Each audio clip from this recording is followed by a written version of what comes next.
character in the movie All the King's Men. Stark is a narcissistic and corrupt political leader in Louisiana in the 1930s. He is unreasonable, hates the establishment, and is super popular among the working lower and middle class. Sound familiar? Most people can't help but think of this guy while watching Willie Stark weasel and bribe his way through politics. But regardless of how similar Donald Trump and Willie Stark may seem, they have some key differences that make this movie basically irrelevant to politics today. Here's why. For starters, Willie Stark was a Democrat. Donald Trump is a Republican. Stark's big election was to governor, while Donald Trump is straight for president. And Willie Stark won the governor election by a landslide, while Donald Trump lacks the majority of public support. Now, both Willie Stark and Donald Trump frame themselves as a man of the people. Stark talks about the underrepresented backwoods Hicks, and Trump ran on the platform of representing the silent majority. The difference between the two is that Stark actually was one of the people. Donald Trump has never spent a day in his life in the lower middle class, and his big business interests are nearly as relevant to the people as Stark's promises of schools and bridges. When the movie starts, Willie Stark is a good, honest man.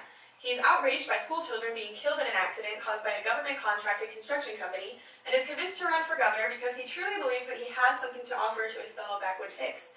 He was a good man turned corrupt by politics. Donald Trump has quite a different story.